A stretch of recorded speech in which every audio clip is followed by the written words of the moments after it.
Round 19 was an absolutely massive weekend of football. Some big teams won, some big teams lost. It was very important results, so let's go through all nine of them in today's episode. Sit back, this is the All Aussie Rules Football Podcast. Welcome on into the All Aussie Rules Football Podcast. This is episode number 50 of season 2025. We're going to be doing a round 19 review today. All nine matches we'll be going through. Best players, all the team stats, everything you need to know from the weekend of football. As we do every Monday on our episode, we do 2 episodes a week. The other one is always a preview of the upcoming round. Once we've reviewed all 9 matches today, we'll take a look at our Brownlow Medal leaderboard after round 19 and our MVP leaderboard after round 19, and we'll check out how our tips went this weekend. Did we have a good weekend? Did we not? We're going to go through all of that. Before we jump into the first game, don't forget to hit that follow button or subscribe button, depending where you're watching this, what platform you're on. Don't forget to like the video, comment, rate the podcast, all of those things. They all help. So make sure you do that while you're here. Go check out all the social medias. We've got YouTube, Twitter, TikTok, Instagram. We've got it all, Blue Sky. Go check them all out. All Aussie Rules everywhere. Yeah, that's enough of that sort of stuff. Let's jump into the football.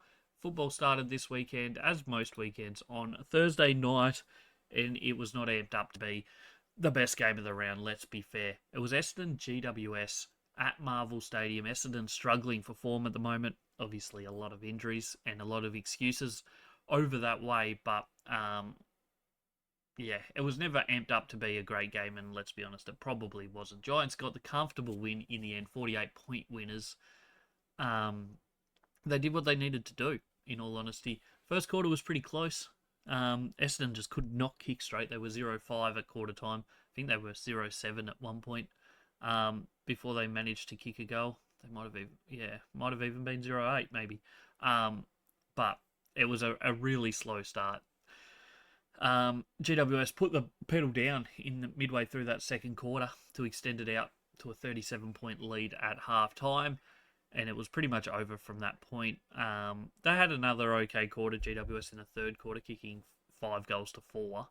But the final quarter was very even again. 2 goals to 4 for Essendon, just 3-3 for the Giants. So after like that onslaught through the second quarter, I mean, they did kick away a little bit more, but not as much as perhaps they could have or should have in this game. But the Giants won, and at the end of the day, that's probably all they needed from this one. The 4 points, obviously, percentage boost is helpful. I mean, it goes up a bit. It was a 48-point win in, and they kept Essendon to 56. So there's positives there for Giants. I think there was certainly some positives for Essendon in this game. Their pressure, certainly early, was really good. Their effort throughout the game was pretty solid.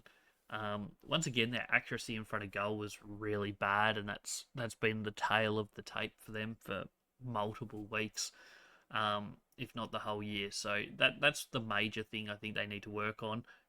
that's an easy fix for a team. Should be an easy fix for a team, is kicking straight in front of goal. It's crucial. Their stoppage work was also another weakness here. I mean, it has been for a while. Giants' numbers look good in this game, which is against how they usually play, but I don't know how much you can read into that, being that the Bombers have not been great in that area this year. As you can see, if you're watching this, if you're just listening, on the screen right now, there is a graphic that wraps up this game. Team ratings, Essendon are 41.36, which isn't terrible. It's not too dissimilar to their average for the year. Whereas GWS are 49.08, which is really, really quite good for them. I mean, it's good for any team. If you can get 50 or above, you've played a pretty good game usually. So they're pretty close to that mark. Really solid effort from them. Team stats in this one, obviously, a little bit weird in all honesty, when you look at the margin and stuff. And then you look at the territory battle. It was up Essendon's end a lot, which, I mean, that is kind of how they play, and GWS are the reverse. But when you're winning by 48 points, you don't expect to have the ball in your forward half just 47.6% of the time. So the Bombers did dominate the territory battle. They had 4 extra inside 50s, but they just can't make use of it. They even controlled the turnover game, did the Bombers, quite well. They had +6 intercepts. So just in raw numbers, that looks really good. There was a lot of uncontested football for GWS, though. They had 115 marks, +50 marks, basically, on the Bombers in this game. So they did just control the football when they needed to. They obviously kicked a lot straighter than the Bombers as well. Could have been a lot closer to the Bombers if they had a kick straight, but that's part and parcel of football. Bad kicking is bad football. We say this week in, week out. Stoppage scoring was where the Giants dominated this one. 58-8 in total scoring from stoppages is a huge margin. A lot of the big channels and big football content, football media talk about turnover scoring being crucial. I mean, if you can dominate stoppage scoring like that, I mean, it's pretty big too. Turnover scoring, Essendon did have the +6 intercepts for this game, so you would expect that they would win the scoring from turnovers, and they did. It could have been a lot better though, because they kicked poorly. 5 goals, 10-40. GWS was 6-3, 39. So certainly really good at creating scores from their turnover or intercepts were the Bombers. They just weren't able to kick the goals, and that is probably the difference here between them losing by 4 goals and 8 goals, which in this game probably doesn't matter too much. But if you're looking in the future, if they're losing a game by 4 goals, it quite easily could be the difference between losing that one by 4 goals and being within a kick where the game could go either way. So really something they need to tidy up there. Defensive half scoring was dominated by the Giants, 45-18. Forward half was also pretty solid from GWS, 46-32. Centre bounce was 13-6. Game was controlled by the Giants throughout most of this one, but the scoreboard pressure stacked up. I just don't think they were overly impressive in that second half, and that's probably the area of this game that they would want to tidy up the most, is the fact that they didn't finish them off. Yes, they won by 48 points. Where they were at halftime, this could have been an 80-plus point win. They just did not come out after halftime and put that foot down, which is a credit to the Bombers. They stuck in the game all the way through, but at the end, that's how it shapes up to me. Anything else that's interesting from this game? First, I guess we look at my Brownlow votes. Tom Green, 100% deserves the 3 votes in this game. He was by far best on ground. He had an absolute ripper game. Across the stat sheet, really, he pretty much just filled up. He ended up with 30 touches, 17 of those contested, 16 clearances, which is absurd numbers. Kicked a goal as well. He was outstanding. So he gets the 3. Finn Callahan's put in a good little month of football recently. And I've given him 2. I think he'll get really noticed in this game. 33 touches. A lot of it outside stuff, like 20 handball receives is a ridiculously high number. So he was really good. And 1 vote I've given to Jake Stringer against his old team. He was really good in this game. Kicked 3 goals. He also had 18 touches. Gave off a goal or 2 as well. So he could have had a bigger game. He had 6 shots at goal. But overall, he played really well. And I think he might get into the votes. MVP-wise, if you're new around here, we do top 5 players from each team get votes in the MVP race each year. This equates to who wins each club's best and fairest based on me, not actual life, obviously. And also the MVP for the league. The winning team gets 10-8, 6-4, and 2. The losing team gets 5-4, 3, 2, 1. Pretty simple, but that wraps that up. So GWS, the winning team, obviously 10 votes to Tom Green. He was best on ground. Connor Iden played a really good game in that defensive role. He had 11 intercepts in this game, was really crucial throughout. Jake Stringer, as we mentioned, he was really good. Kieran Briggs was solid in the ruck. Obviously, he should be in this sort of game. Like, the Bombers don't have the ruck stocks at the moment to compete. And Kieran Briggs did a good role there. Lockie Ash gets 2. He had some turnovers early, but he did kind of turn his game around. He still ended up with 27 disposals and 10 intercepts. So he was really good as well in that half-back role if you take out those couple turnovers that were costly early, but probably didn't get taken advantage of as much as they should have by the fact that the Bombers were kicking very poor at goal early in this game. For the losing team, the Bombers, 5 to Jordan Ridley. He played a really good role in that back line. Had 23 touches, 9 of those, 9 intercepts throughout the game, as well as 4 intercept marks. He was really good in this game. There's no doubt about that. Zach Merritt was their best midfielder. He rated pretty high in this game. He had 29 touches. Played a good game. There's no doubt. He started really well. I don't think he continued it throughout the whole game at that high level, but he was very good in this one. Xavier Dersma, he was solid, 20 touches. A good running game from him. He was a good link-up player throughout. Jade Gresham, he gets the 2. Didn't have a heap of it, 17 touches. 9 clearances, though. Really, really good number. In a team that got smacked in the clearances, he was pretty much the one for the Bombers that actually was able to win a clearance. And 1 vote to Mason Redman in this one. He had 22 touches, 7 intercepts, 9 marks, 6 intercept marks. So a really good intercept game from him. Game probably would have looked better if the team was a little bit more efficient at turning those intercepts into goals.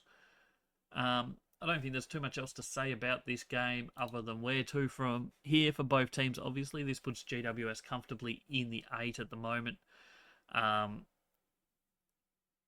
They won quite a few games in a row now. They're in a good streak, good patch of form.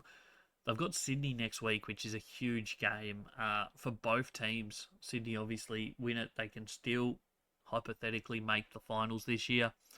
If GWS win it though, they're pushing back for top 4. They're just outside the top 4 at the moment as it stands, and still a game or so outside of that, depending on results. It's mainly percentage, but at the same time, the percentage is just a little bit low at the moment. It is catching up. It's almost caught up to Hawthorn. But that's going to be the major issue. But if they keep winning, they'll be fine and make top 4. So that's huge for them. Massive game. The Bombers, they're right down the bottom of the ladder. There's not many teams below them.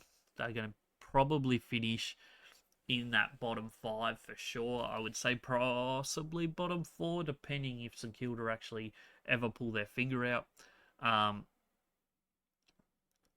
Richmond are also closing in on them, to be fair, as well. So there's still a bit to happen down there, but they play the Bulldogs next week at Marvel. That's not going to be an easy game. They got absolutely smacked by the Bulldogs last time they played, which was like 10 weeks ago or so. So that's kind of where this game, or where the Bombers are at and where GWS is at. We'll jump into game number 2 of the weekend. It was Friday Night Football. This was one of the better games of the weekend. It was Brisbane Bulldogs. There was massive storms before this game. It looked like maybe the game would be delayed. It wasn't. They ended up starting and getting the game underway. And it was a good game. Brisbane kind of controlled the scoreboard most of the way through. It was a bit of a slow start, 2 goals apiece in the first quarter. Lions had a 13-point lead at halftime. 3-quarter time, they'd got it out to 19, and while not looking fully in control, they certainly had a slight bit of control on this game. The Bulldogs got it right within a kick late in the game through a goal from Riley West at the 30-minute mark of the final quarter, but they couldn't finish it off, and Will Ashcroft ended up kicking a goal in the last minute with about 20 seconds to go just to seal the game and give the Brisbane Lions a 10-point win, which is huge in the context of both of these teams' season, which we'll get to very shortly. The fallout of that game and ladder positions and whatnot. But yeah, that's basically where we're at right now. Um, Looking at some key stats, team key team stats. I don't know why I couldn't even say those three words in the right order. Team ratings from the game according to All Aussie Rules. 48.5 for the Lions, so really solid output. And the Bulldogs are 45.3. -3 is never great offensively. Bulldogs pretty solid, but once again, um, not the best defensively team so far this year, and this is just another occasion where that is the case. Um, Inside 50s, +20 for the Brisbane Lions. So unfortunately for them, they were probably back to the way they've been most of this season, which was poor efficiency up forward. They've kind of corrected it over recent weeks and looked all right, but this week that dropped right off. Forward half percent, once again, 55% basically time in forward half of Brisbane. They dominated the territory. They dominated massive areas of this game. Bulldogs really good at the clearance game, +10. However, that equated to a really poor performance at turnover game. Brisbane Lions had 82 intercepts in this game. The Bulldogs only managed 68. +14 is giving your opposition way too many opportunities with the football. Bulldogs dominated clearances, could not convert it into anything, and that is a major issue for them. Total shots at goal was massive discrepancy as well, 34 shots to 22 in favour of the Brisbane Lions. Absurd difference there. Brisbane definitely on score sheet, on most stats, look like they should have won this game. You look at, as we said, they dominated turnovers, +14. They turned that into +35 in scoring, 61 to 26 scoring from turnover for this match. That's where the game's won and lost. Bulldogs did, as we said, went +10 in stoppages, turned that into +18 scoring from stoppages. So there's just that massive difference. And if Brisbane had a kick straight from stoppages, they would have been pretty close to the Bulldogs. They actually had more scoring shots from stoppage than the Bulldogs did. So it's just a fascinating thing, I guess, at just how different these two teams play, or played in this one at least. Obviously, the ground was very wet. It had absolutely bucketed down. There was thunder lightning before the game. But I think Brisbane just adapted to that a lot better and controlled the football and turned their opportunities into scores. If their forward efficiency, had been a bit tighter this game, more on par where it had been the last few weeks, they probably win this game by 25, 30 points. So I think they were the clear better team on the night. I don't think there's any doubt about that. Scoring from defensive half was pretty similar, +5 for Brisbane. Forward half, +9, again for Brisbane, but poor accuracy, 7 goals, 10. There was only 1 goal from the centre bounce, and that went the way of the Doggies in this match.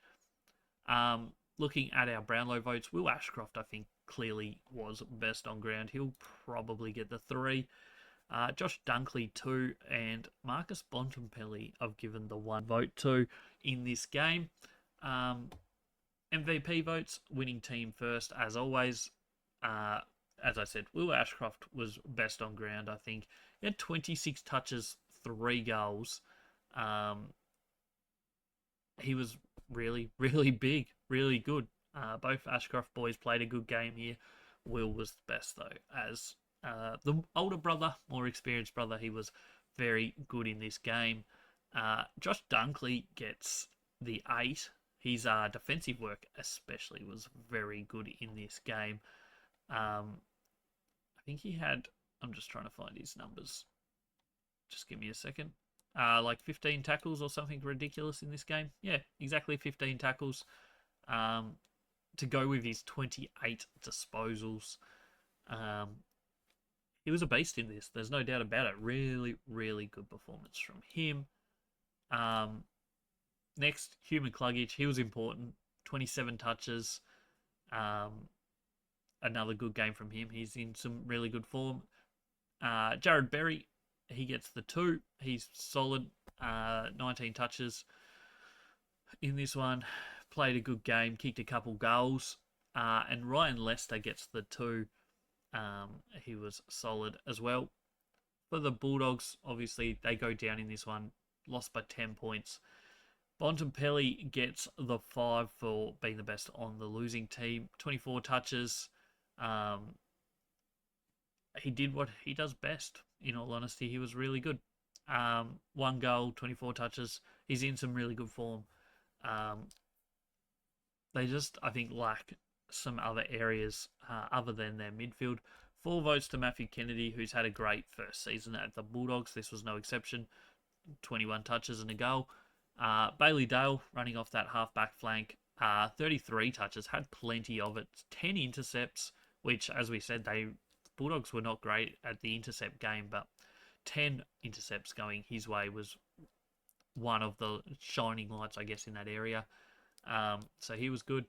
2 votes to Riley West. He kicked 4 goals in this game. He was very good up forward for them. 14 disposals, 4 goals from 6 shots. And 1 to Tom Liberatore. He had plenty of the football as well. 23 touches, 9 clearances. A really good game in a game that had plenty of good midfielders in it, to be fair. His numbers weren't exceptional, but he was solid enough. Where to for both teams going forward? Brisbane, they win. They stay second on the ladder.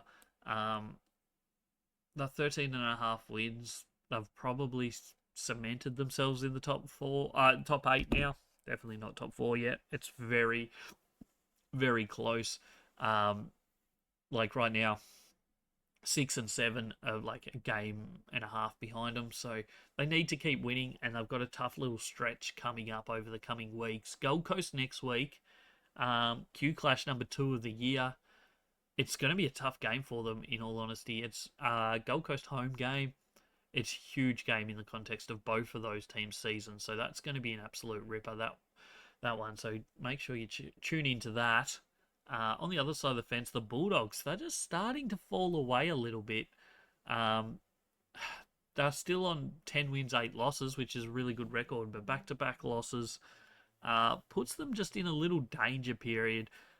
They do get the Bombers next week, which they should be able to win and get their season back on track. But they do definitely need to keep winning games now, because Sydney are only a game behind them, plus a lot of percentage, to be fair. The Bulldogs do have that good percentage, which does help them, but they're just falling out of reach of some of the teams above them, depending on how other results go this weekend. Like, it's all to play for them right now. So that is an important loss for them, I think, because now they really do need to keep winning. There's only not that many games to go. 5 more matches they have. They probably need to win 4 of them to comfortably be playing finals. If they don't win 4, they're probably not going to be able to pass those teams above them, but also Sydney could come back and catch them, depending on their results. So it's very, very important for them that they win games going forward from now. We move into Saturday football. We got Hawthorn Port Adelaide down at UTAS Stadium. This was a wet and windy game of football. Hawthorn, they were just too good in the end. They win it by 38 points. They never really looked like losing. Port Adelaide started well, but they had the wind in the first and third quarters. At 3-quarter time, it was those last couple goals in the third quarter that really probably broke Port Adelaide's back. Scores were level. Dylan Moore slotted one, and then a few minutes later, Jack Gunston slotted one, which just gave them that 12-point lead going into the final quarter, when they're probably kicking towards the preferred end as well in that last quarter, Hawthorn. And they made use of it, kicking, 5 goals, 3 to 1-1 in that last quarter. So a really solid finish for Hawthorn.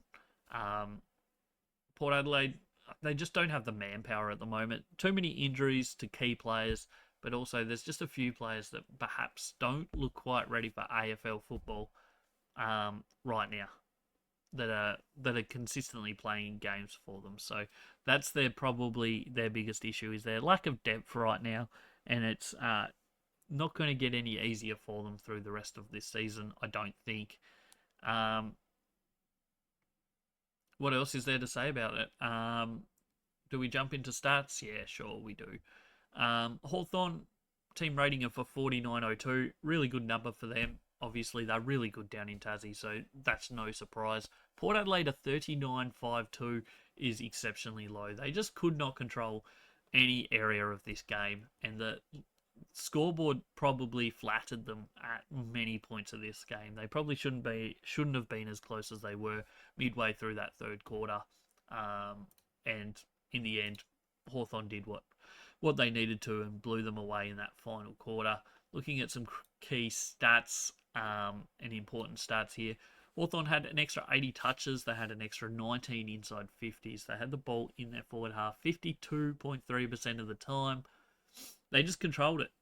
Contested footy plus 40, or plus 28, sorry, for Hawthorn. Ground ball gets, they dominated. Intercepts, it was wet and windy, so it was obviously going to be a high turnover game. But even that, Hawthorn dominated. 93 intercepts is an absurdly high number. Port Adelaide did have 84, which is also a pretty big number, but it was just the fact that 93 turnovers from Port Adelaide is just too many. Just too many.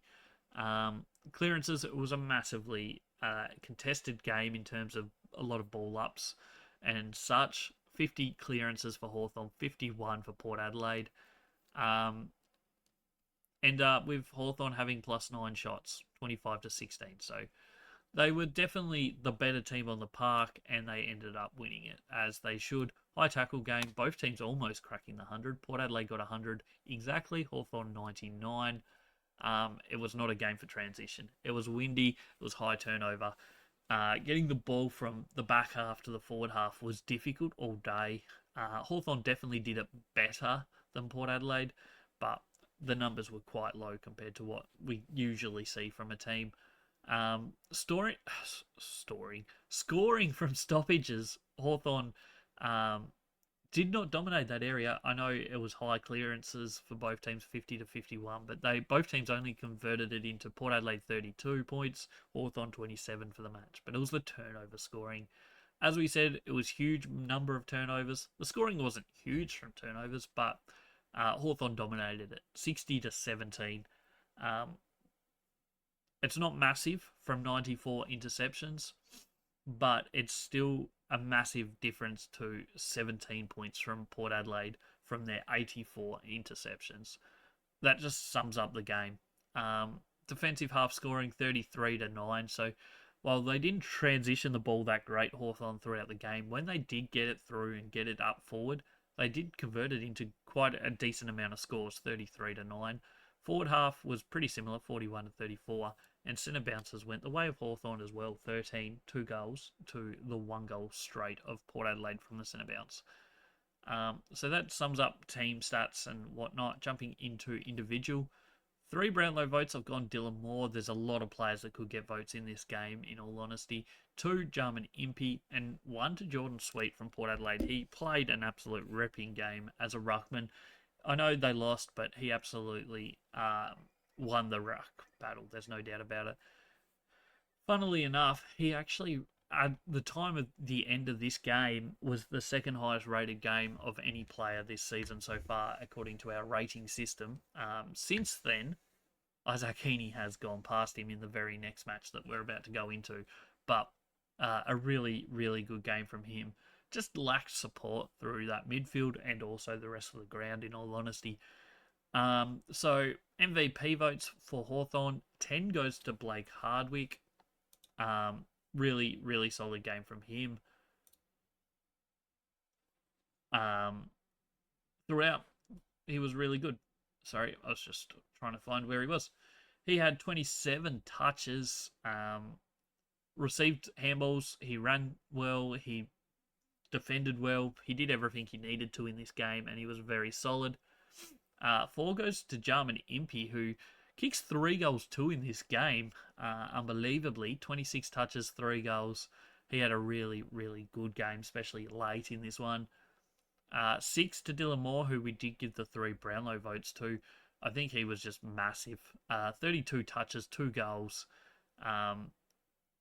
Just did everything he needed to in this game and played perhaps his best game of the season so far. Josh Ward gets the 4.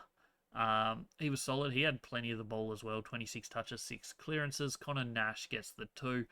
He had just the 19 touches, but I think he was very good with the football. It was very heavily contested. 14 out of his 19 disposals contested.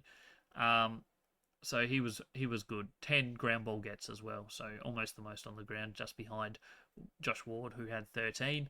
For Port Adelaide, as we said, Jordan Sweet was huge in this game. He had 22 touches, 19 contested, 10 ground ball gets, 10 clearances, kicked a goal, and also absolutely dominated the ruck contest. Had 42 hitouts, 20 pressure acts, 7 tackles. He did it all, and by far his best game of his career so far, and maybe, just maybe, a sign that he is someone that could be a number one ruckman and a good number one ruckman. So a really big statement game from him. Kane Farrell, he gets the 4. He wasn't outstanding, but 25 touches, 11 intercepts, really good.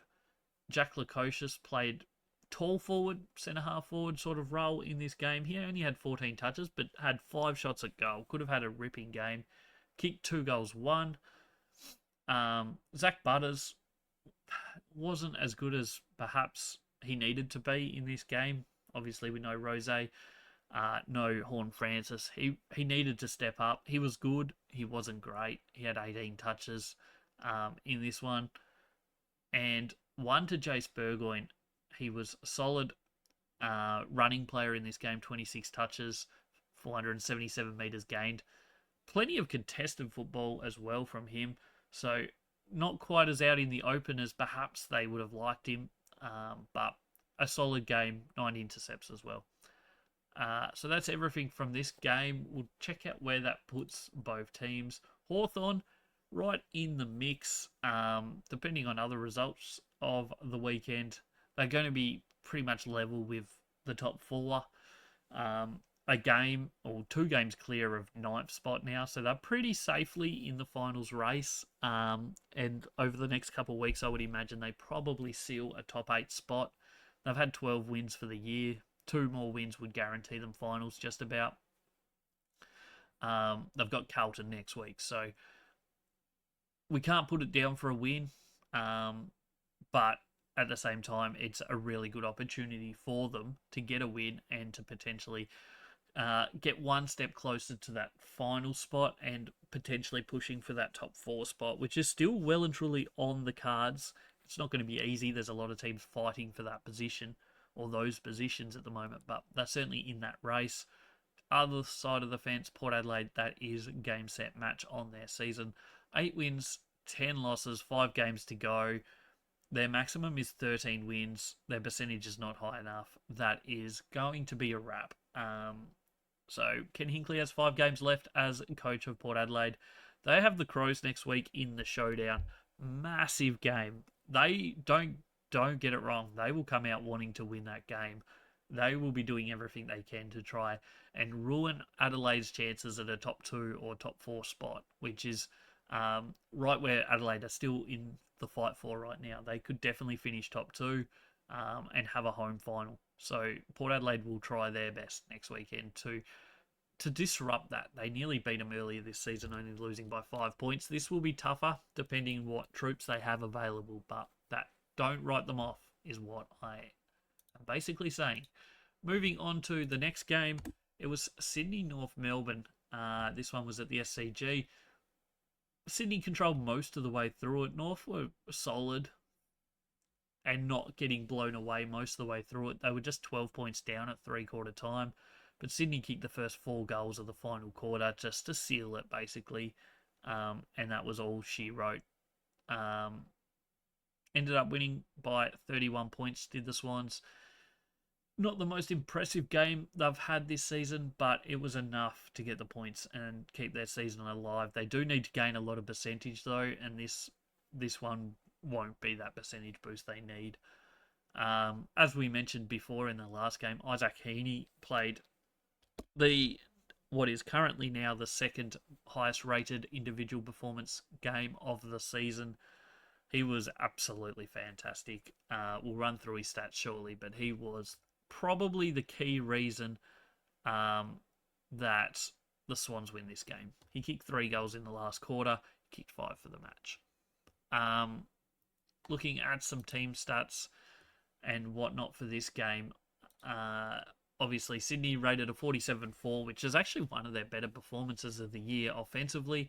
Defensively, Kangaroos only got to 38-6, so it was a domination. There's no doubt about it. I know the scoreboard doesn't read that much, but Sydney definitely controlled this match from the outset and probably could have won by more than they did.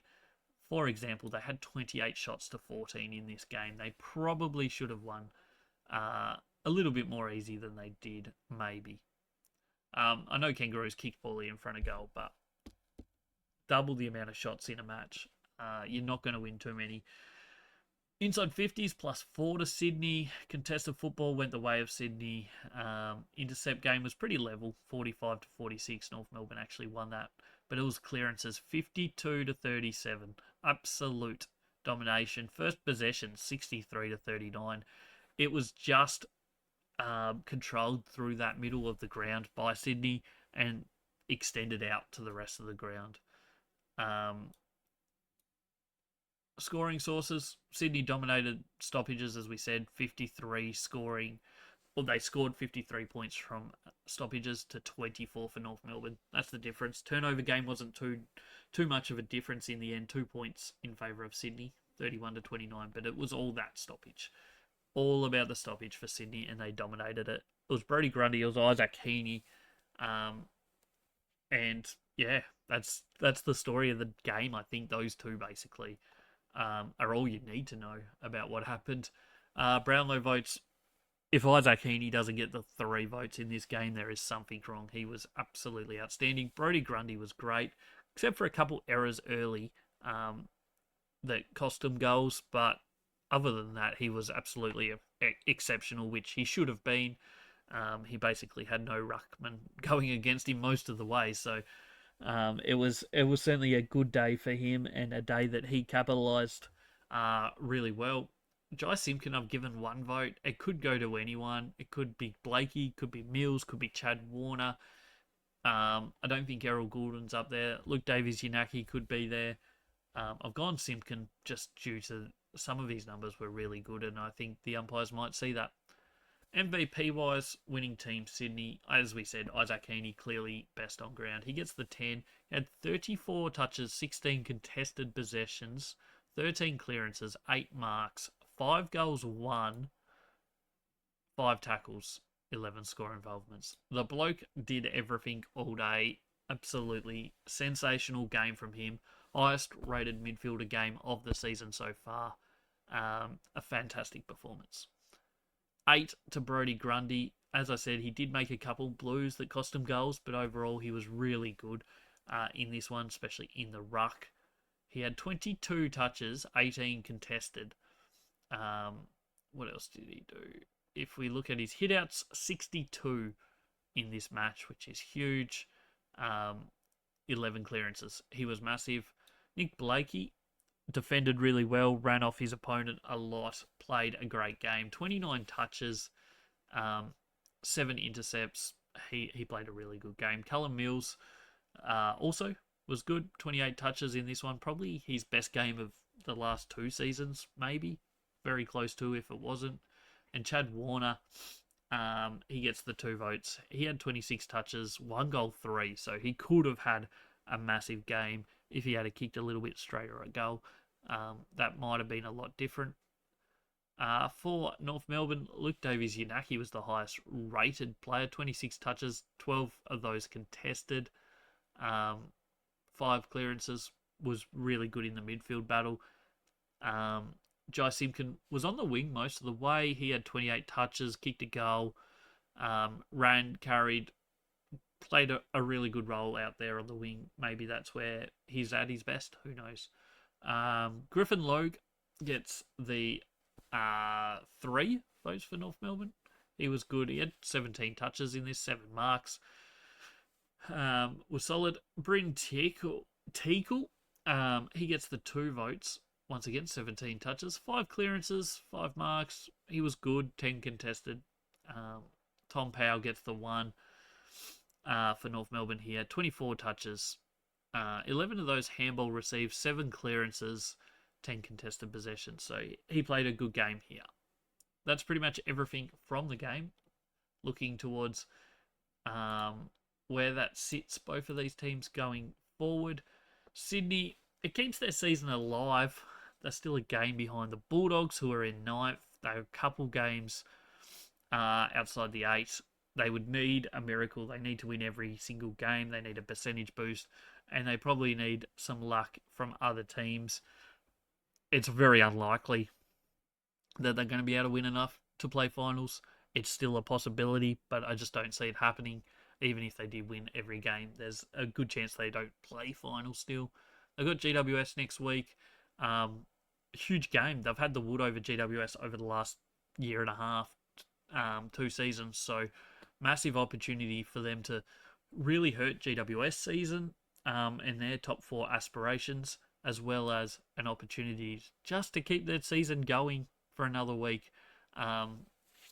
So that's where Sydney's at. North Melbourne, they actually drop a spot on the ladder this weekend due to the Richmond win, which we'll get to shortly. They're 17th on the ladder, 4.5 wins. When they beat Carlton 5 weeks ago, there was just a little bit of hope in North Melbourne's season that they were going okay, but since then, things have not been great. They've been smacked by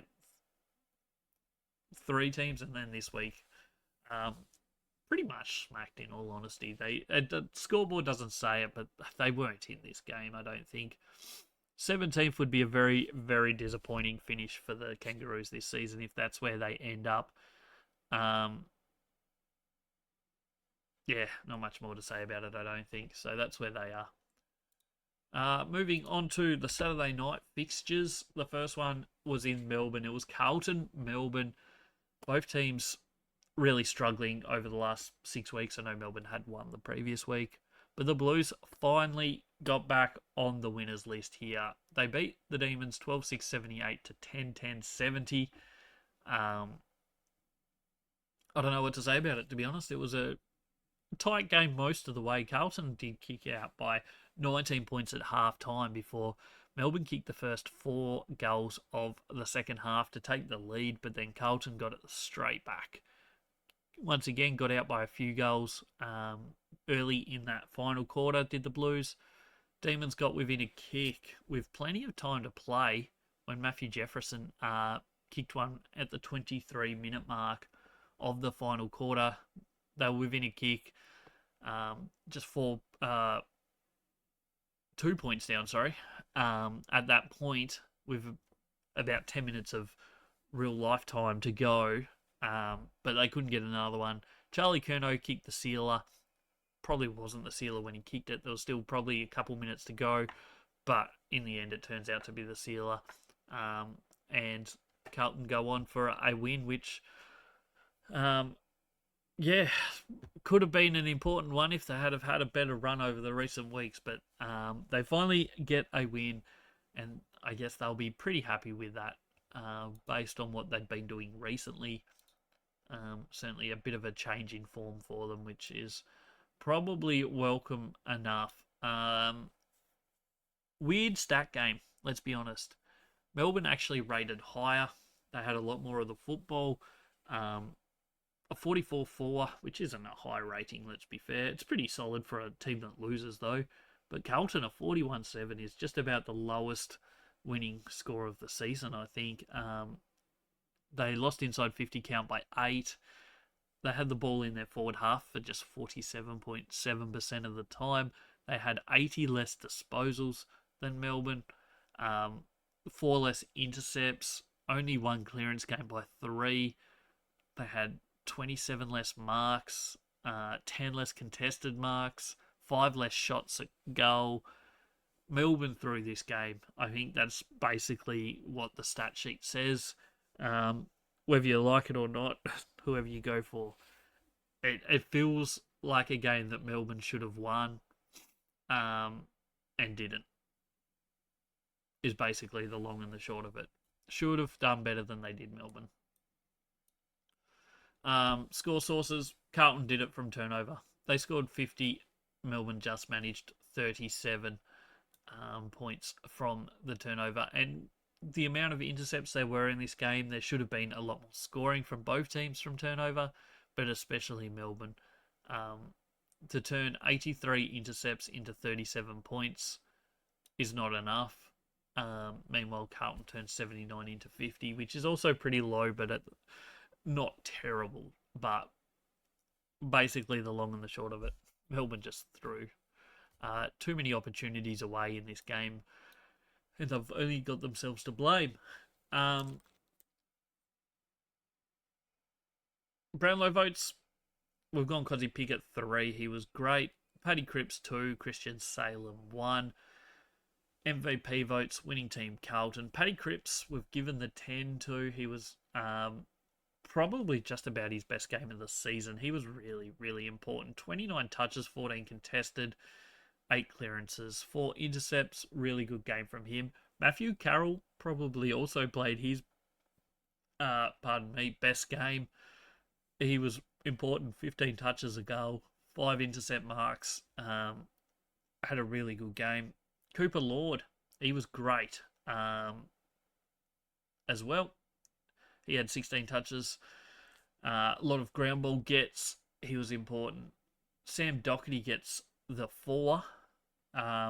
He's got himself back into some solid form over recent weeks. He had a bit of a slow start to the year, but he's playing pretty solid at the minute. And 2 to Charlie Curnow, speaking of getting back into form. He had been doing everything over recent weeks except for kicking goals, and finally he turned that around after, I think, 0-9 across his last 3 games. He managed 3 straight in this game. 15 touches. He did go back late to shore up things and hold on to the game, as Carlton like to do with him. But he was really good throughout. He gets the 2 votes. As I said, Melbourne 5 for Cozzy Pickett. He was outstanding in this game.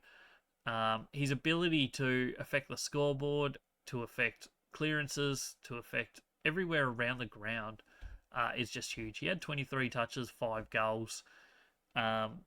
Really, really important game from him. He was their best player by far. Christian Salem gets the 4. The 4. 25 touches, 10 marks. He was solid. Maxi Gawn in the ruck. He was the best ruckman on the ground. He gets the 3 votes. For his efforts in this game. 2 to Trent Rivers, who's played one of his better games of the season here. He was good. And 1 to Bailey Fritsch, who's kind of had a little bit of a rejuvenation in his season and career. His last few weeks have been really good. He had 20 touches in this game, kicked 2 goals, 1. He was really good. Sums him up, I think. Look at where that puts both these teams. Obviously, neither of them are in finals contention. That's win number 7 for Carlton's season. Breaks a run of losses of 4 in a row. They're going to be playing Hawthorn next week. That's a really tough game. It's one that they probably come out and try and win just to ruin Hawthorn's season a little bit, but I can't see them being successful in it. In that campaign. Pardon me. Melbourne, that puts Carlton above them by a game and a little bit of percentage. They're sitting 13th on the ladder. I can't see them dropping below Essendon just because I can't see Essendon winning a game how they're playing at the moment. St Kilda, probably ditto, so they're probably going to finish 13th. They do play St Kilda next week, which would be a game that will probably determine which one of those 2 teams finishes above the other, whoever wins that one. But yeah, 6 wins, 12 losses. It's not been a great season for Melbourne, and they've probably got a win or 2 in them coming home, but yeah, they're going to finish in that probably 12th to 15th spot on the ladder. Moving on to the final Saturday game. It was over in the West, and boy, oh boy, Richmond Tigers. What is going on in Tigerland? They win 2 in a row. They get their season going again. They've had a bit of a spell without a win. They've turned it around, though. They absolutely tear West Coast apart in the second half to win this one. 16-9-105. They cracked the 100 for the first time this season. West Coast, just 8 goals, 8, 56. Team rating of 48.29 for Richmond, 41.06 for West Coast. So according to the numbers, they absolutely smacked them. It was basically all second half stuff. It was 9 points in it at halftime. It was less than a kick with a couple minutes to go in that first half, and then second half came around. It went goal for goal for the first couple, but then it all of a sudden just floodgates opened. Richmond kicked 8 goals for in that third quarter, which is by far their best quarter of the season. Absolutely fantastic performance. Just ridiculous numbers. West Coast did manage a few goals in the final quarter, but it was too little, too late for the Eagles. Richmond walk away handy winners by 49 points. What a ridiculous statement that is. Key stats in this one. I don't think the stats will tell us that it was as much of a domination as that.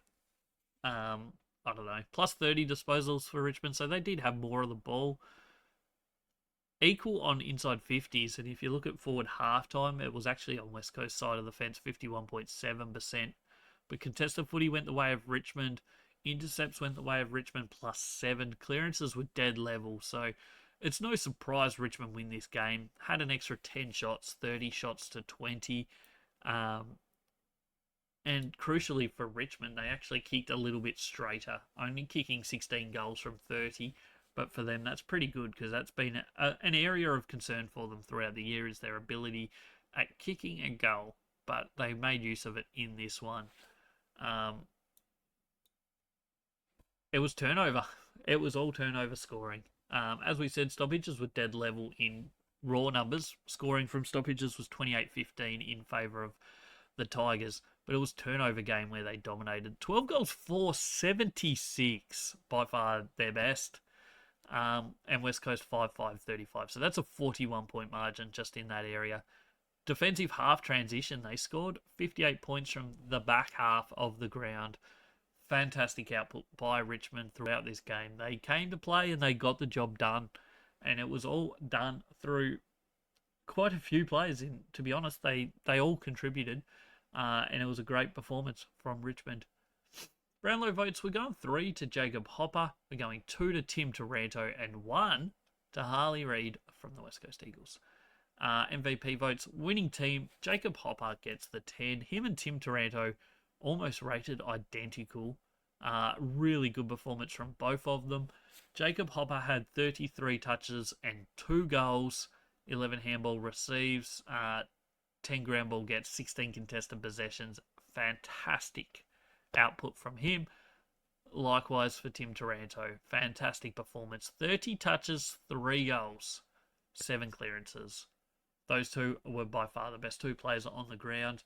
A fantastic effort from both of them.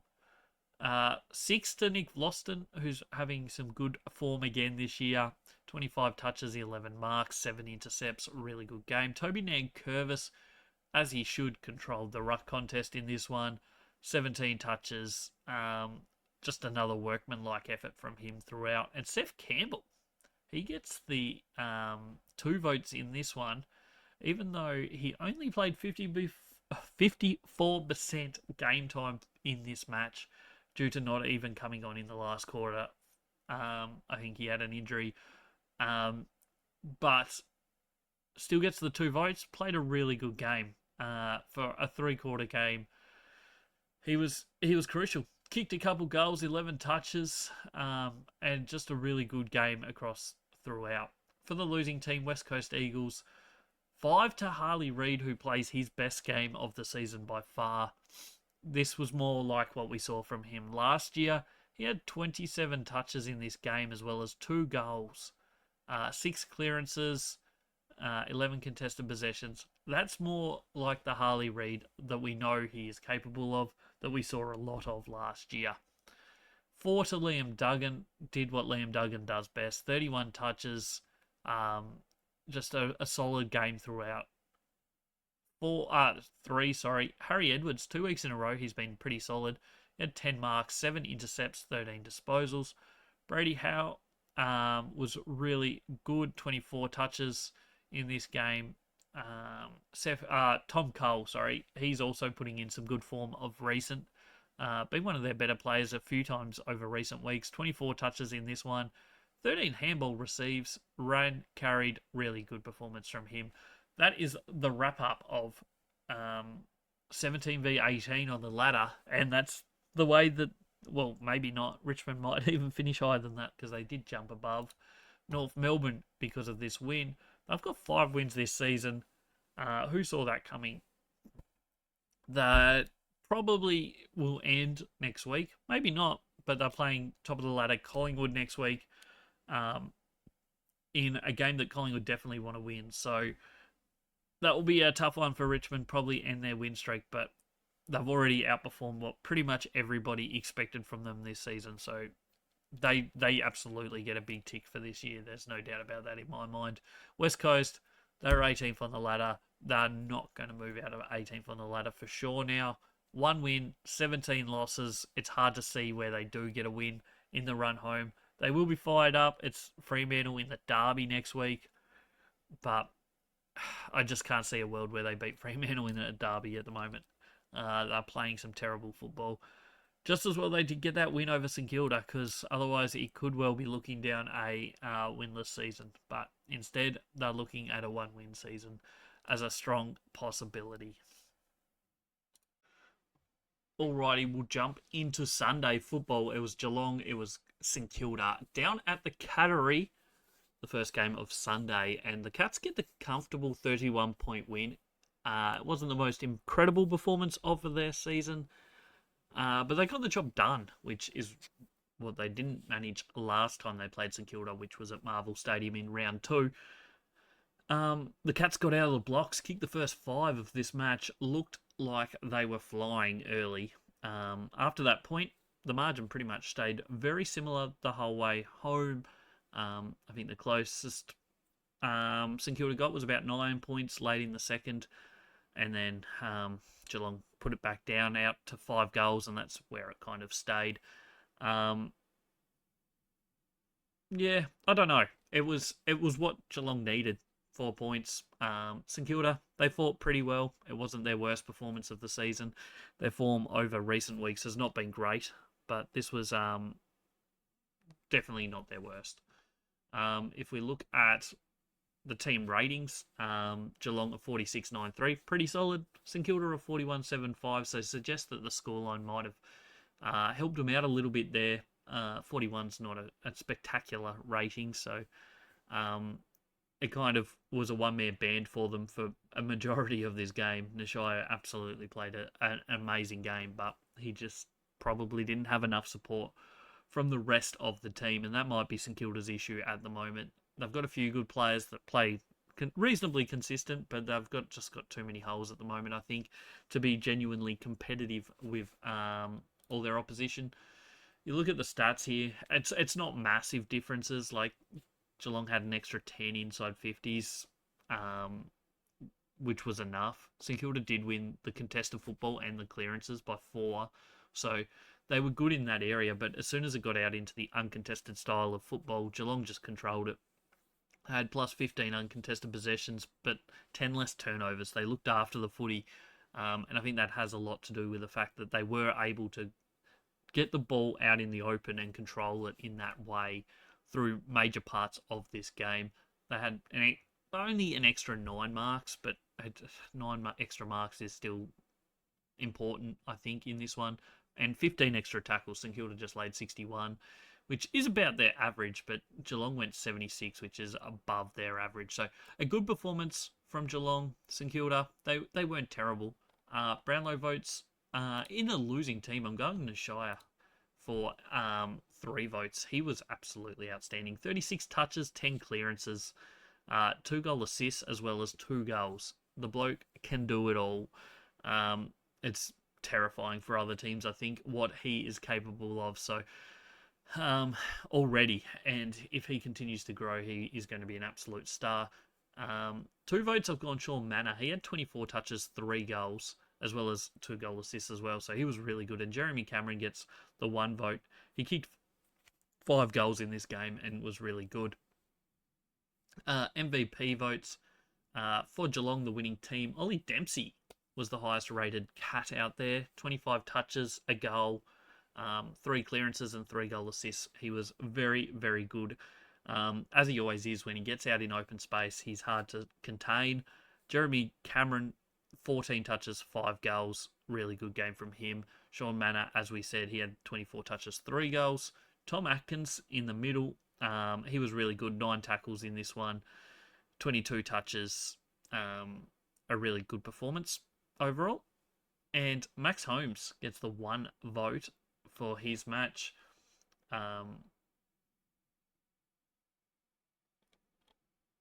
Another one that had plenty of the football. Sorry, I couldn't see. I forgot to write his numbers down. 32 touches, 809 metres gained. Not his most efficient game, but he still played really well. St Kilda, as I said, Nashaya was clearly best on ground. He was absolutely outstanding. He was well supported by a couple players, but then outside of that, not much. Jack Sinclair had 33 in this game. Was good, no doubt about that. Jack Steele, also good. He had 21 touches, 5 clearances. Rowan Marshall in the ruck was solid. Without being absolutely outstanding, he was the best ruckman on the ground, which isn't that surprising. Geelong don't typically have a great ruckman. He had 17 touches and a goal, as well as 22 hitouts. And Jack McRae rounds it out with 1 vote for the Saints. He had 19 touches, 5 clearances. So basically, we put this down to, I think, a really good performance from Geelong. They got the job done where they needed to. They had some really good players. Not too many bad players, if we're being honest. Most of them rated okay. Whereas on St Kilda's side of the fence, they had some outstanding players. Their top 5, 6 players were really good. And then after that, there was a lot of players that just didn't have much of a say in this game. And perhaps not as enough effect to swing the result a bit better towards St Kilda's side. That basically leaves us Geelong. Let me just update my ladder. Geelong into top 4. It was an important win for them based on other results that happened this weekend. It puts them 2 games off top spot now, so that's genuinely still a chance. Their percentage is pretty high as well, so they're flying. They've got North Melbourne next week, which you'd imagine is probably a win. The other teams in the top 4 are all potentially going to get wins as well. The only one that they could pass next week would be Adelaide if Adelaide got rolled, and considerably rolled, and Geelong dominated North Melbourne, which is a possibility, but it does just give them a little bit of a chance at continuing to push towards a top 2. They don't have the hardest run home, so they're going to get chances, I think. Meanwhile, St Kilda, I mean, their season's been gone for a fair while. Their percentage isn't terrible. Their percentage is sitting at 85.3, but they haven't won a game in a fairly long time. They're now level on wins with Richmond. They're only 1 game behind Essendon and Melbourne. So, I mean, anything's possible probably for them from the rest of the season. Anything from 13th to, I mean, technically 17th. Although North Melbourne are not playing spectacular football at the moment. St Kilda play Melbourne next weekend, which is a huge game for them. It will determine probably which one of those 2 finishes above the other, basically. So that's that one. We move into the next game.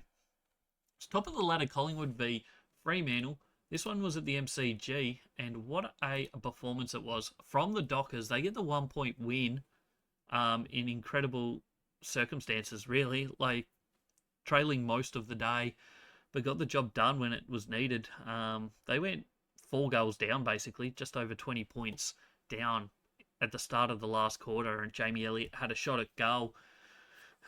Missed it, and it went straight up the other end to a goal from O'Meara, and then it was just the Tools continued to fire for Freo. They put themselves in front with about 5 minutes to go. Jamie Elliott had another shot, missed it, and then Bolton got a free kick in front of goal, missed his shot, but it was enough to give them the 1-point advantage. We look at the numbers of this one, and it's incredible that Freo were in this. They just were very, very efficient. Their tools were too good for Collingwood's defence, and they got the job done, is basically the long and the short of it. We jump into some stats. You look at the team ratings, they're basically the same, a 44.87 for Collingwood, slightly below their average, 44.45 for Freo, which is a good score for them on the road, but when we go through some of the stats, you'll see why they perhaps didn't rate quite as high as Collingwood.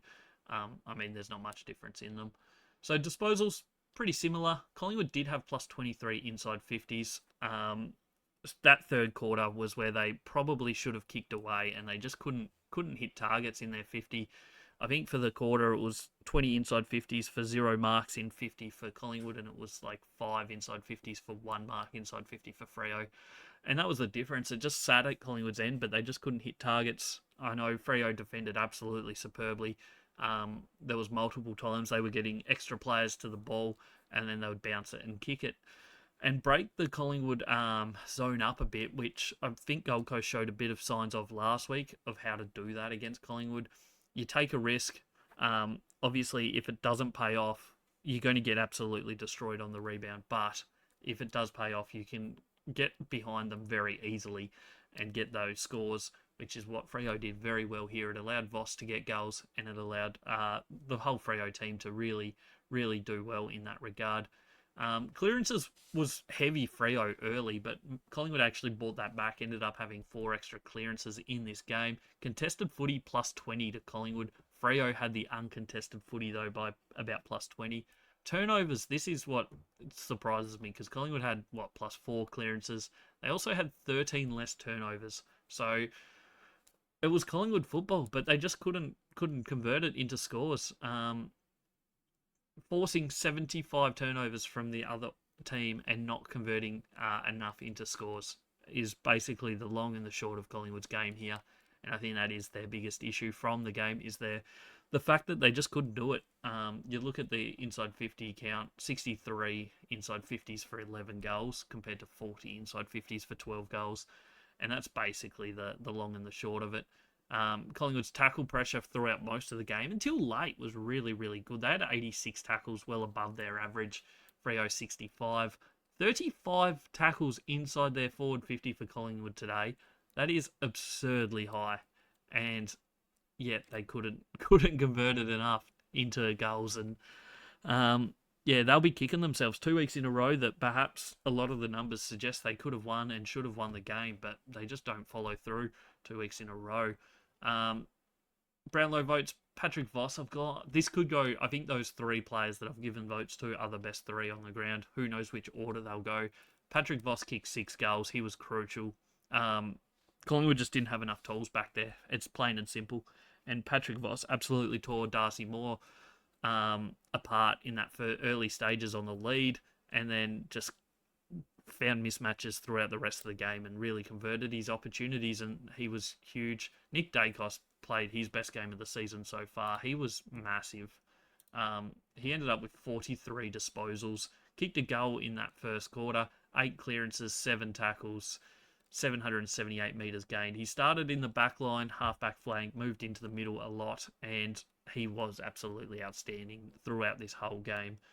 Caleb Sarong was Freo's best. He had best outside of Patrick Voss, best midfielder for sure. 37 touches and a goal. He was huge, as he always is. When Freo win, he is massive. So maybe Collingwood should have put some more effort into stopping him and curtailing him, but he was absolutely huge in this game.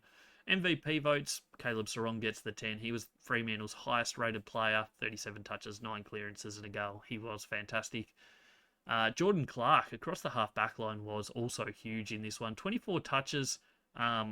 Took some really great kicks throughout this game, especially in the second half, that really opened up the game for Fremantle. Luke Jackson, he gets the 6. He kicked a crucial goal that put him in front. 16 touches and a goal.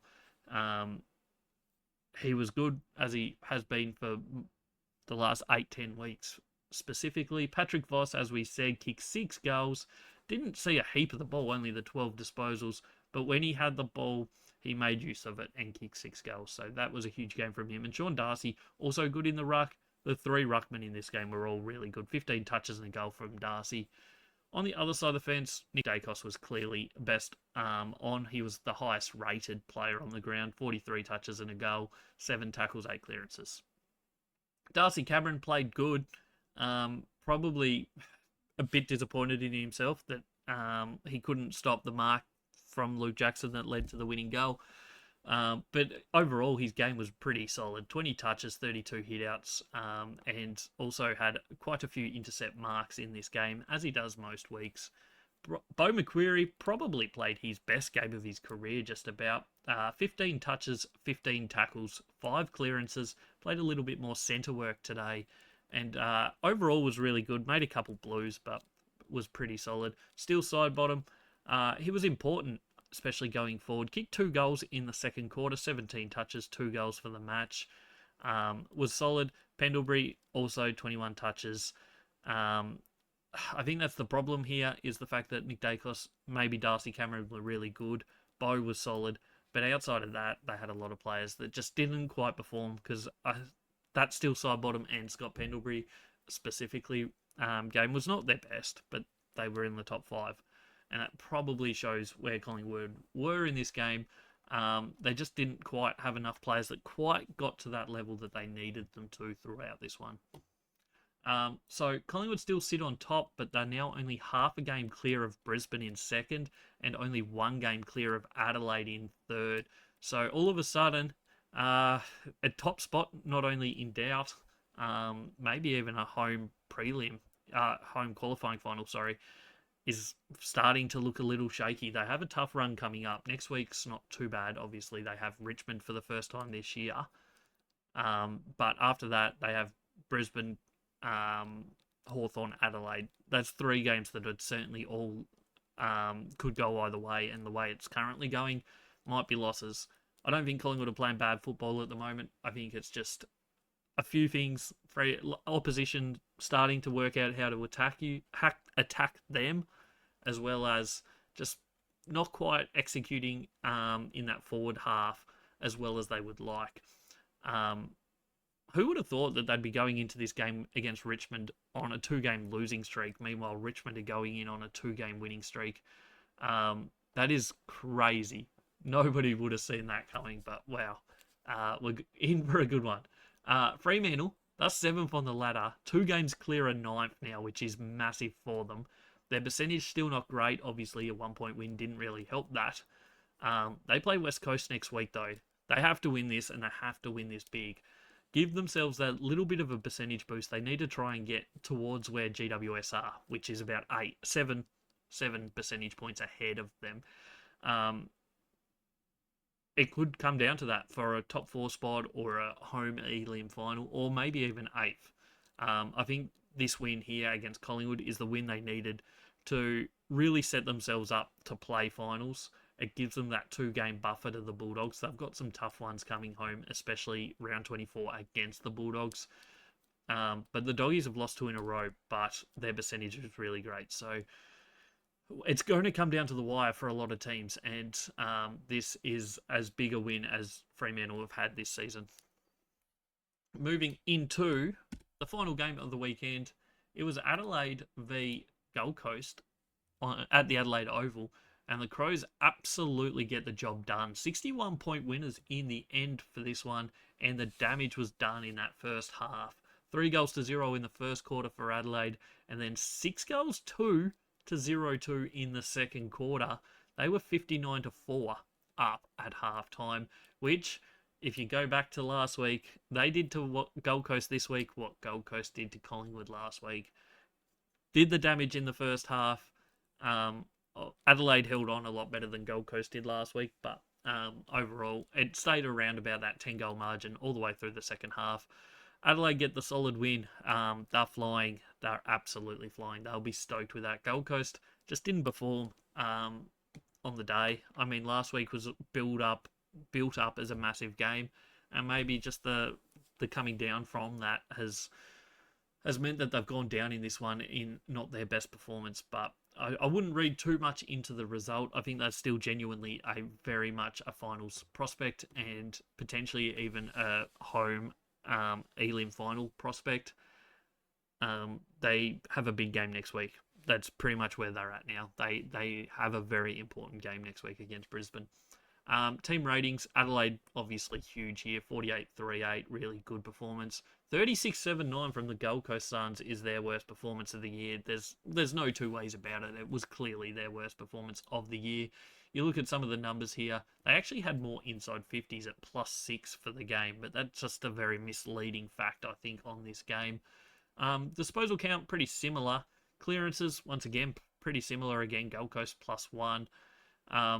It was the Matt Rowell show and not enough support from the rest, though, because he was very good. Marks, 112-83, tells you a bit of a story there. In the end, Adelaide did the damage when it mattered early on in the first half.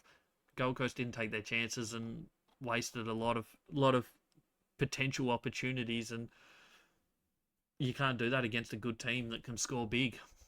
You just won't catch back up. It's pretty simple.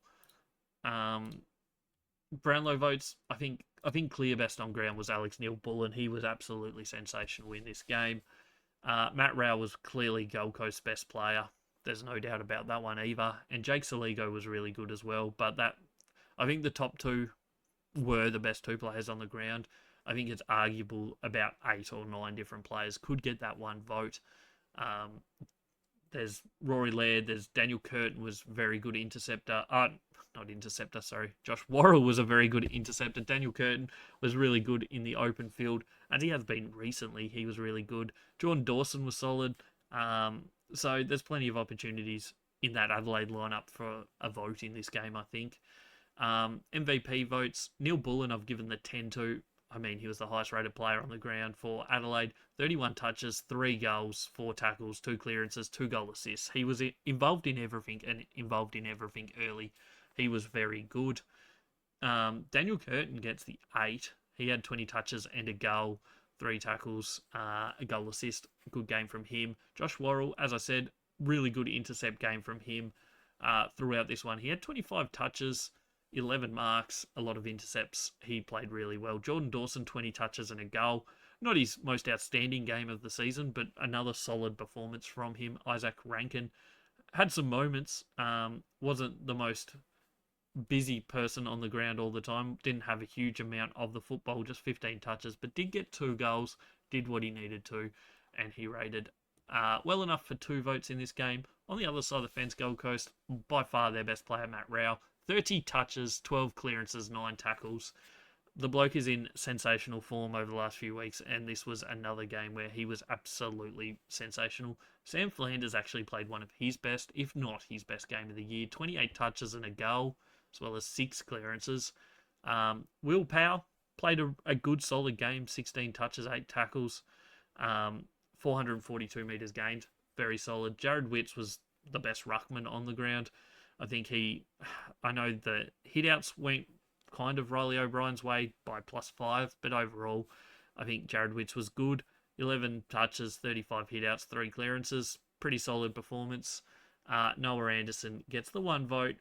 Wasn't his best game, 27 touches, 5 clearances. Probably needed a bit more from him, but he was their 5th highest rated player in this game. Looking towards the future for both these teams, Adelaide keep their top 2, maybe even minor premiership hopes alive here with this one. This win gets them within a win of top spot. Their percentage is also higher than every other team in the competition right now. So 13 wins, 5 losses. They've won their last 4. They've got the showdown next week against Port Adelaide. They win that, and it is game on for the top spot. No doubt about it.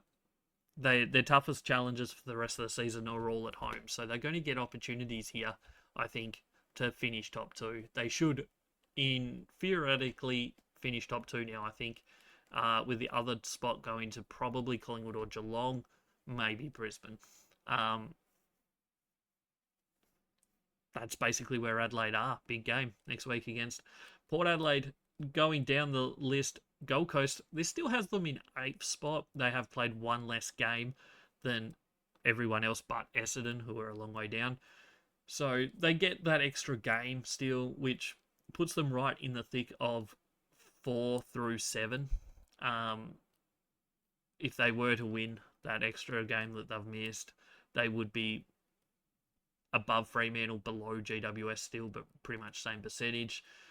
So everything's still an option for Gold Coast. They just need to put this game aside and go out and win the Q Clash next week. They've got Brisbane Lions. It is probably the biggest Q Clash we've ever had, in all honesty. It is as important a game as Gold Coast have had in recent years, because if they lose next week, they could drop out of the 8. They still have the extra game, of course, but they won't want to be trying to catch back up, I don't think. They need to keep winning games of football. So it's a big one for them coming up this week. And that's all 9 games. Before we jump into our Brownlow MVP and tipping, don't forget to like this video or podcast episode, give it a rating, follow, subscribe, all of those things. Let's jump into Brownlow Medal Leaderboard Round 19 update. And it is close at the top. We've got a 3-way tie after round 19. Jordan Dawson, Caleb Sarong, Nick Dacos, all on 23 votes. It's all to play for. Those 3 are the 3 standouts so far. But there's not that big of a gap. Brayshaw and Max Holmes both on 20. Still well and truly in the hunt. Matt Rao, 19 votes for the year. He's really starting to get going, and he could be a little smoky. If Gold Coast keep winning games, you got to remember they've got 1 extra game than the rest, so don't rule him out. 18 for Bailey Smiths, Zach Butters, and Nashaya Wangani-Malira is on a little run as well at the moment, so he's on 18. He definitely is a little smoky chance, I think. And then 17, Jai Newcomb and Connor Rose. Neither of them got votes this weekend. That's your top 10 or so players. I think that's 11 players. Really, really tight at the top. 3-way tie, obviously. Dawson not getting votes this week in our system. Sarong, Dacos all did, as did Matt Rao and Nashaya Wangani-Malira. And that's how it worked out at the end of this round. Our MVP leaderboard, as we've gone through who gets votes each week, how the voting system works. 3-way tie in this as well, and boy oh boy is this close, with like the top 6 or so spread between 3 votes. Brayshaw, Noah Anderson, and Brodie Grundy all on 88. Remember, Gold Coast have played 1 less game. They're going to get an opportunity. So Noah Anderson really in a good spot. Brodie Grundy been sensational form recently. Another great game from him. And Brayshaw, his season's been great from the get-go, and he'll certainly be in contention for a lot of awards and All-Australians and all that. Hugh McCluggage has been great this year, 87.5, so he's only half a vote behind. The top guys, Caleb Sarong, 87, half a vote behind McCluggage. Another great game from him. He obviously got 10 votes this week. Nick Dacos, he got the 5 this week. He's sitting 1 behind Sarong on 86. Matt Rao on 85. Once again, extra game in hand. Max Gawn had a really good mid-season when they were winning a few games, like round 6 through 10-ish. Still putting together some good form, enough to keep him in the top 10 at the moment. 83. Tom Green, he was sensational this weekend. He's on 82. Jordan Dawson, he was solid. Didn't need to be best on ground this week. 81.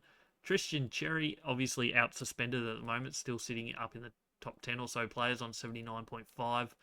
Zach Butters on 79. And Bailey Smith on 78. That is how it sits after round 19. It is very tight still. When you think that players can get 10 votes in a game, or one person in every match gets 10, there's still all these players and a few more still in contention of that MVP for the season. Noah Anderson might be my little pick for that, though, at the moment. Brodie Grundy, maybe a little smoky as well. Who knows? But that's how that sits after round 19. Let's check how my tips went this weekend. And it was a pretty solid weekend in actual fact. We got 7 out of 9. We led off with GWS. They won by 48, so not quite the 73 points that we predicted over the Bombers, but we got it right nonetheless. We went Brisbane by 13. They won by 10, so that's close enough in my books. Hawthorn beat Port Adelaide by 38 points, so 25 points. Once again, not too bad.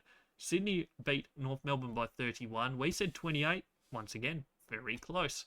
Carlton They won by 8 points. We said 2 points, 1 kick away. So we'll take that one as well. We went West Coast. This is where we fall.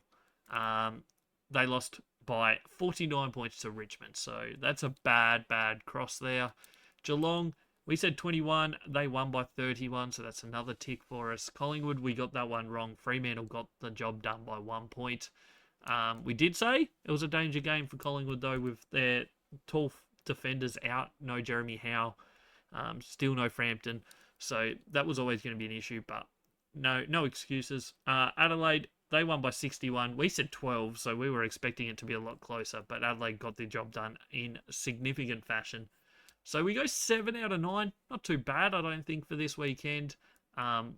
Certainly the Collingwood one was an upset. So I think pretty solid week from us. We've won 12 out of 161 for this season. Not fantastic, but it's still a pretty solid weekend. Yeah. That is pretty much everything we have for you in this episode of the podcast. Before you leave, don't forget to like and all those things. Go check out all the social medias. We post stuff every single day, whether it's on TikTok, on Twitter, on Instagram. A lot of stuff goes on Instagram. Go check it out. All Aussie rules everywhere. Don't forget to share this with your friends. We do 2 podcasts every single week.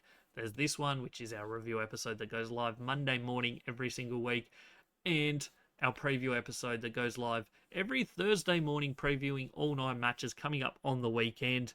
Once AFLW season starts, we'll be doing some of that content as well, where you really enjoyed the AFLW here. So we'll be doing plenty of that as well. I hope you enjoyed this episode. Let me know what you think in the comments below. We'll be back on Thursday with the next episode of the All Aussie Rules Football Podcast.